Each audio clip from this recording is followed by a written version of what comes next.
Տիկին Ռուզաննա, խնդրեմ, ինչ խնդիրներ եք արձանագրել Արմավիրի մարզում, քանի տեղամասում եք եղել։ Եղել եմ 10-ից 13 տեղամասում, բոլոր տեղերում շատ հանգիստ, շատ լավ է ընթացել այդ ամբողջ պրոցեդուրան, քվեարկությունը։ Մեզ շատ զարմացրեց, որ հիվանդանոցը տրամադրել էր ընդամենը 1 պացիենտ զինվորական,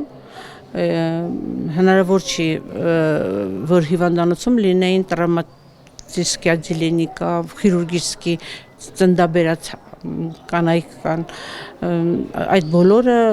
ես իմ աչքով տեսել եմ, 32 գինեկոլոգիայում մարդիկ կային, 17 տրավմայում պարկած, այդ մարդիկ չքվեարկեցին, եւ մենք մոտեցավ մի զոհվածի մայր, ասաց, որ ինֆեկցիոն բաժանմունքում էլ կան հիվանդներ, ովքեր կուզենային քվեարկել, եւ երբ որ մենք գնացինք ինֆեկցիոն բաժանմունք այդ մեկ զինվորականի արձանագրեինք, իր թերթիկը ինքը քվեարկեց, այդ ժամանակ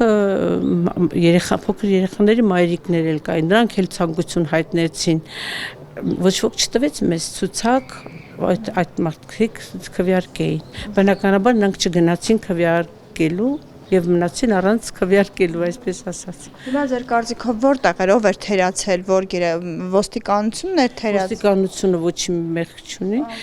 պետք է ինձ թվում է պետք է հիվանդանոցը տրամադրեր։ Եվ ես երբ որ տեղեկատուին խնդրեցինք կազմակերպեք այդ մարդկանց թղթերը մենք գնանք, վերցնենք, բերենք այստեղ քվեարկելու, ասաց որ տնօրենը արձակուրդում է։ Մենք չենք կարող տալ։ Այսինքն մոտավորապես ինչքան է ասիկ 70 հոգի զրկված է եղել ընտրելու իրավունքից։ Եթե թերապևտիկ բաժանմունքի պացիենտները, հիվանդները կարող են գնալ ընտրել գալ, ինձ թվում է ծննդատան բաժանմունքի հիվանդները չեն կարող գնալ։